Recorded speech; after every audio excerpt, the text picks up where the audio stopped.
The public is trained to watch the sky for missiles. This is a deliberate misdirection. The launch codes they fear are a relic. The true vector for global kinetic conflict is not loud, it is silent. It travels not through the air, but along the seabed, through the one asset that underwrites the entire global economy. Analysts fixate on warheads. They should be tracking state solvency. When a nation's ability to control its population decays, reports show Iran offering citizens $5 a month to prevent unrest. It becomes a systemic liability. A cornered state has zero incentive to play by the rules of a system like the collapsing WTO, from which it is already ejected.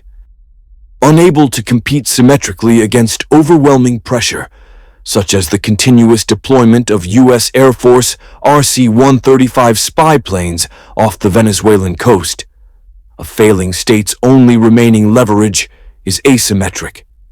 Their final protocol is, by definition, the one that changes the rules of the entire game. Not a costly kinetic strike, but a system kill. This is the blind Leviathan protocol. Why destroy a carrier group when you can sever the data stream that gives it orders? USI analysts confirm the strategic objective is not asset destruction, but sensory deprivation.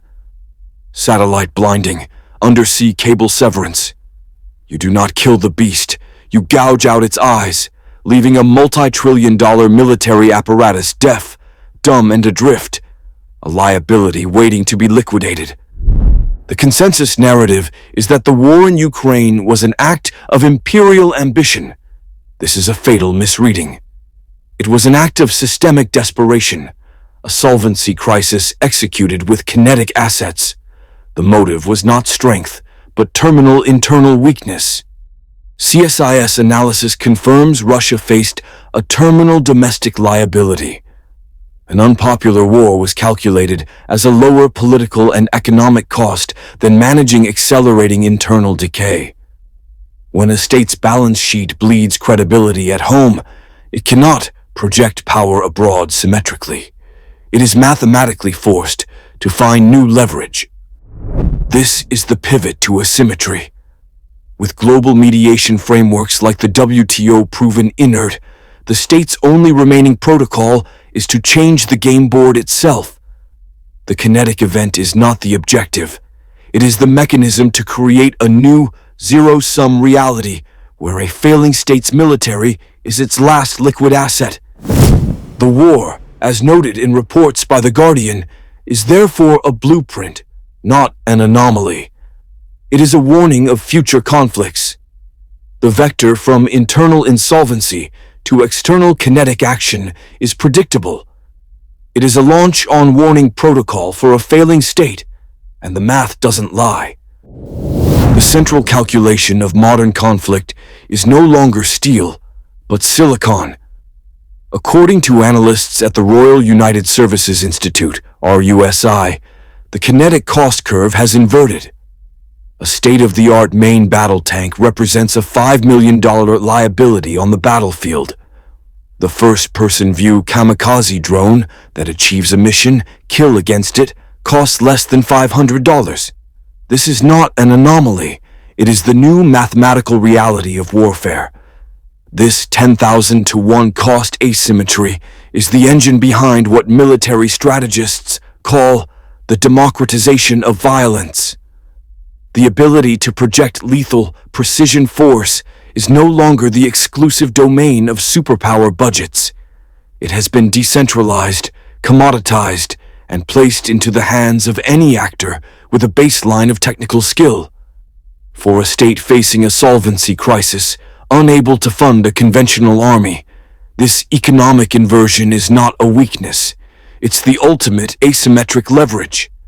They cannot compete symmetrically, but they can saturate a battle space with thousands of low-cost threats, making the system itself prohibitively expensive for their opponent to operate within. This is the blueprint for how domestic bankruptcy translates directly into global systemic shock. The destabilization of a region is not a random event. It is a calculated prerequisite. These zones of escalating instability, what security analysts at RUSI refer to as proxy laboratories, are not the core problem. They are symptoms, intentionally cultivated to test a weakened state's breaking point. They are the designated staging areas for the next phase of kinetic conflict. The operational blueprint is visible in the data.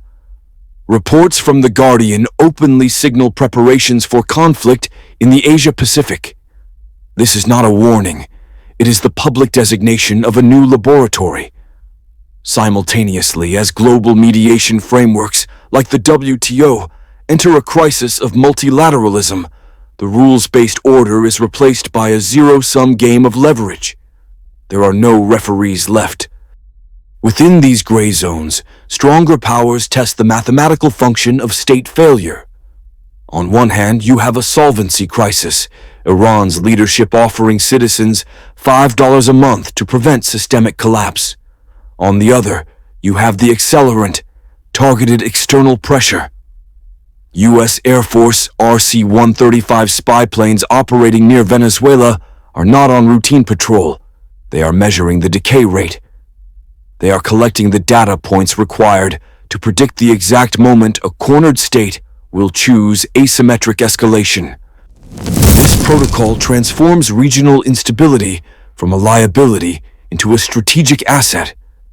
It allows for the full spectrum testing of economic, cyber, and kinetic pressure without triggering a launch-on-warning response between primary powers. The gray zone is where the kinetic cost of intervention is calculated. The next global conflict will not be announced. It will begin as a series of contained experiments in these proxy laboratories, until one of them returns an unexpected result, and the entire system experiences a phase transition. The launch-on-warning protocol is not a policy of aggression. It is a mathematical failsafe against decapitation. Strategic analysts at RUSI define it as a response protocol triggered by the detection of an incoming first strike before that strike makes impact. The entire decision cycle, from detection to kinetic release, is executed in minutes. There is no time for committee. This protocol has a systemic vulnerability: its reliance on data integrity. The fog of digital war describes a scenario where an adversary does not target silos, but sensors. A sophisticated cyber attack can blind a nation's early warning radar and satellite network, creating a total information blackout. The screens go dark. In that moment, the commander is cornered. The protocol presents two options. Option A: assume it is a technical glitch, wait for confirmation, and risk 100% annihilation if a real strike is underway. Option B: assume the blackout is the prelude to an attack, follow the pre-authorized protocol, and launch a full retaliatory strike based on the absence of information. Fear is an incorrect analysis. The decision is a function of game theory. The kinetic cost of hesitation is infinite. The potential cost of a false positive is also infinite. Faced with two vectors of total system failure, the protocol defaults to the one that preserves a chance of second strike capability. This is the predictable mechanism by which digital warfare becomes the accelerant for global kinetic conflict. The vector is predictable. A state's internal solvency crisis, demonstrated by Iran offering citizens $5 a month to suppress unrest, is a mathematical countdown to externalizing its liability. As global mediation frameworks like the WTO collapse, the off-ramps for de-escalation are removed. This is a blueprint, not a theory. Pressure from stronger powers, such as U.S. Air Force RC-135 surveillance missions off the Venezuelan coast, forces the weakened state into a launch-on-warning protocol. Unable to compete symmetrically, its only remaining strategic option is an asymmetric probe, a deniable high-impact event designed to test systemic response and reset the terms of engagement. This is not an act of war. It is a calibration shot. Within the next 12 months, Expect a full-spectrum digital blackout targeting the logistics and crane operation systems of a Tier 1 North American port. The event will last 48 to 72 hours, generating billions in economic damage, and will be officially attributed to a cascading system failure. It will not be a failure, it will be a message.